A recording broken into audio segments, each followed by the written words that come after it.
I'm freaking out. I know for certain there are going to be haters in this comment section who are like, ooh, boo-hoo, get a real job. What's going on, YouTube? We're back with another one. So, TikTok rant part 2, loading in. Let's get into it. You know, and to that, I just say, I really hope you find an area of your life to exist where you have empathy for others, that you have empathy for people who are doing something, even if it's unconventional, if it's something that makes them happy, brings them a quality of life that they didn't have before. I've been posting way less than normal ever since Trump got elected because I'm just freaking out all the time. I'm like really trying to cope with my own anxiety. I'm also really trying to cope with the reality that I don't have any control over what happens with this app. And so, yeah, I've not been my best self. And this time of year is always hard for me because around my birthday, I always fucking miss my dead mother and wish she was here. So yeah, I'm kind of crashing out right now. And I was just on the phone with my therapist, and he told me that it's okay if I ask for help. So, here's me shamelessly asking for help. I've done this before online, and I'm doing it again. Even if you can't help me monetarily, if you want to share this video, because I'm curious if other creators have also not received this week's pay. I just love this community that I've built, and so even just like a kind message would mean the world to me. And my heart goes out to anyone else who's really struggling right now. I really admire people who are able to put on a brave face during times like this, but I'm just not one of those people. I'm too sensitive of a patootie, so. Okay, now this young lady completely depended on TikTok, and unfortunately, they did go ahead and ban it. People are not getting paid. People are just kind of freaking out, which I kind of understand because, you know, they didn't have enough time to find a new job and see, you know, what they could explore, you know, other than TikTok. And so the bills are every 30 days. They don't stop. They just keep rolling back to back to back to back. And so I get her frustrations, and yeah, hopefully things get better before they get worse for this young lady. Question for all the paid content creators on here. So when our shit gets taken away, are you planning to file for unemployment? I mean, if they're taking it away, shouldn't they compensate for what they're taking? I mean, isn't that what happens when you get fired or wrongfully fired from your job? If this is a source of income, I just need to know. What are y'all doing? Because, you know, I mean, is it not? With all the people who are being affected and losing a source of income, shouldn't they be paying all of the content creators who are paid unemployment? Just a thought. I don't know. Okay, I don't really agree with this. I mean, kind of consider yourself a 1099 employee. So let's say you work for a company, you're a 1099 employee, and they decide to cut ties with you. That employer does not owe you anything because technically you are working for yourself, which in this case, the creators on TikTok work for themselves. So it's different than your traditional W-2 employee because, you know, when you get laid off as a W-2 employee, you can file unemployment and that company is partially responsible. And so, but in this instance, you are a 1099 contractor, which means you work for yourself, which means you can't really collect unemployment because you're working for yourself. So don't agree with this one. Next. Yesterday, I saw a video of someone saying how they're happy TikTok is getting banned because now creators and influencers have to go out in the world and get a real job, and how they've been seeing people cry about like the app getting banned and them not being able to make money on here, and how they're happy about it. And then the people in the comments agreeing, saying that they're also happy about it as well because it's not fair since they're working 2+ jobs, busting their behind in like healthcare, restaurants, making minimum wage. I genuinely feel so sorry to any friends or family members that they have, because imagine being related or around someone that is that jealous and bitter. Like, can you just imagine what they think about the people around them that are more successful than them? But also the people that they're talking about that are making thousands and thousands of dollars, that are able to live off of that income and have houses and fancy cars. Those people are usually rich beforehand. Like those big influencers that you see, they were usually upper middle class or higher. That's how they were able to become the big influencers that they are, because people aspire to obtain that type of wealth. Very rare is it someone that like was working a minimum wage job in poverty and they somehow made it up there. A lot of us are still in poverty. Like, a lot of us are using it as supplemental income and having to work other jobs. There's definitely people that are working 2 jobs and doing TikTok. And the thing is, it's totally valid to be jealous and to want to be like that, to aspire to make money off of a platform, whether it's just like a little side hustle or a full-time job. But you don't have to be a hater about it. And the funny thing is, these are the same people that if they were actually able to build up a platform, they would. If they were able to make it a full-time job, they would. So it's like, why are you hating from outside of the club? Here's my take on this. You do have people who are jumping through hoops, shouting, hooray, it's time for you to get a job. But here's the thing about the internet. It can be a sad, cruel place. And so once you post something on the internet, you open yourself to criticism. You open yourself up to the likes of others, whether it be good or bad things. Me posting right now is opening myself to good and bad comments, a good and bad, maybe they'll give me a thumbs up or a thumbs down.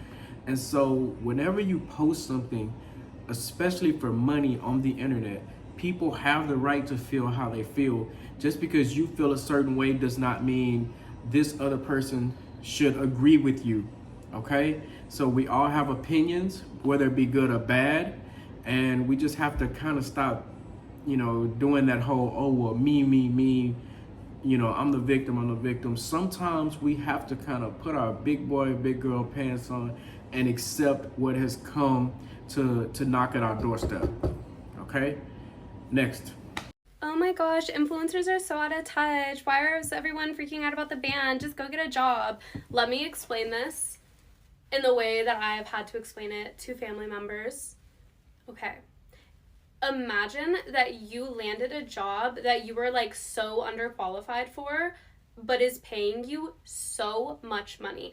At first, you're like, okay, let me take this money, let me pay off my debt, let me pay off my car, let me pay off my student loans, let me pay off my credit cards. Oh, I'm still here, I still have this job. Okay, well, let me buy some nicer clothes. Like, let me put this money into savings, into kids' college accounts, stuff like that. They're not going to be able to pay their rent anymore. Okay, so yes, maybe some of you guys think that it's ha-ha funny to watch people go from buying Gucci bags to not being able to afford groceries, but like, have a little compassion, guys. Okay, here's my thing on this. You have to be smart when you have a side gig. Consider content creation a side gig if you've been doing it for like one year or less. Even if you want to buy a house, you have to have 2 years of verified income if you're a 1099 contractor. So you have to prove that you have stable income for 2 years. And so I would never quit my day job where I have a guaranteed 401k match, where I have guaranteed benefits as long as I stay full time, where I have a guaranteed check that's going to hit my direct deposit every 1 to 2 weeks or a monthly, however your job has it set up. Because what happens when they cut the water supply? Now, not only do you not have experience, but you have a huge work gap history. And so when you do apply for those jobs, they're going to ask you, you have a 12 to 24 month gap history. What have you been doing? And then you got to dive into that whole, oh, I was a TikTok creator. Some jobs may shrug and say, oh, we still want you. You're an asset. And some jobs may say, next, because they have so many candidates that don't have any work gap, like work history that has gaps in it. And so that's where you have to keep in mind, how strong is that resume? Now, for the people who have degrees, whether it be a bachelor's or a master's, they're going to do probably just fine. It's the people that don't have degrees that went into this field, this role, and have that 2-year gap of work or employment, okay? You think I'm paying my taxes on my TikTok income from last year? You are wrong, U.S. Supreme Court. You made a big mistake. None of us are paying our taxes on our TikTok money that we made last year. Okay? This is our TikTok tax ban. We are not paying it. There's no app. There's no taxable income because the app is gone. If you think that you're going to make people unemployed and then we're going to pay you ridiculous fees and taxes, get a grip. I'm so flustered. I can't believe that the TikTok app is actually going to be banned. I can't even talk.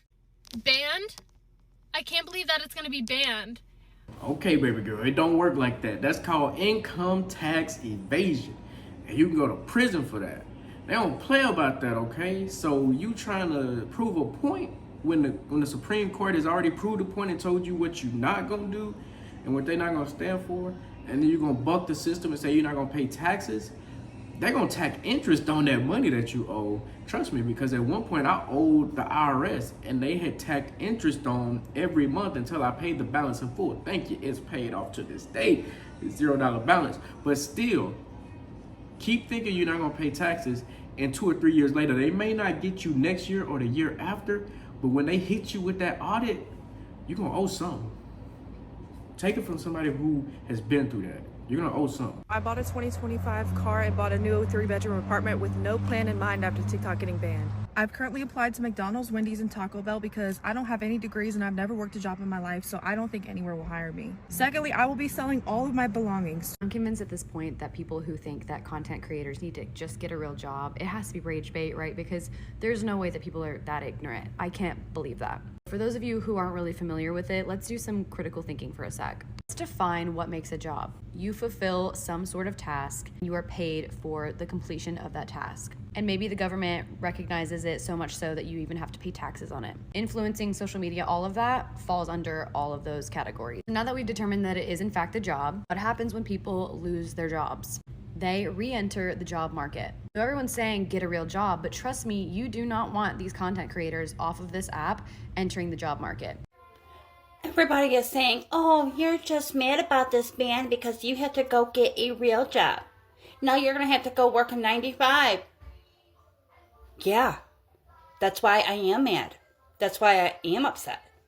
This app has literally changed my life. I decided to make my first TikTok less than 6 months ago. Grew my account from 0 to almost 100,000 followers. This is my 3rd month making money on TikTok. My 3rd month. It took me 2 months on this app to start making an income. I have 6 children with 4 different fathers. I have a 3-year-old who is on the spectrum who goes to ABA therapy 5 days a week, 9 hours a day. My fiance works 50 hours a week. I can't go out and get a real job. I don't want to go out and get a real job. Why would I want to go out and get a job when I can make money on this app? And mind you, this app takes probably more time from my children than a job would. Making content isn't as simple as just pushing record and posting it. Do you know how much time it takes to edit a 30-second video? It's not easy. It's not easy. On top of that, getting all the hate, all the trolls.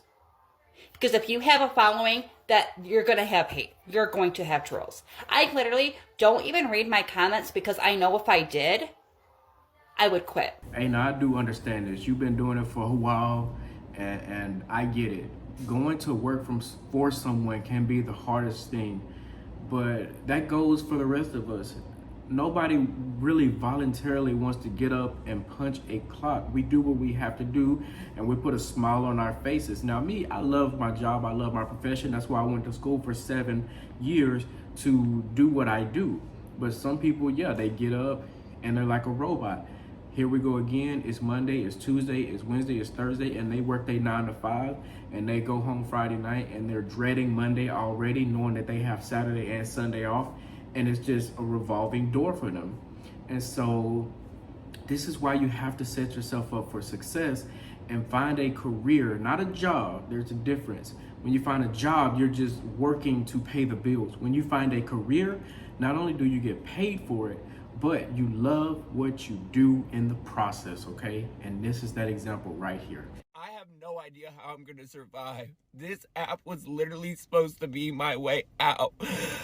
So for everyone who's saying, go get a job, I am literally working. I have no more time. I work almost every day doing DoorDash, and DoorDash pays $2 a delivery. And I Instacart. I have classes Monday through Thursday in person. I have been posting on this app almost every day for 5 years. My tuition is $7,000 a semester, and my rent is $800 every month. So no amount of working is gonna get that pay, and I do not want to be in debt my entire life. I literally don't know what to do. My next step has always been to go to the poll, so when y'all see me dancing, do not say a damn thing. The people who voted to take this app away are the people who use this app to campaign. All of their campaign posts, they posted on here. Now, I did feel sorry for this last guy. He is working multiple jobs, and he's using TikTok as a supplemental income or residual income, which is the right thing to do.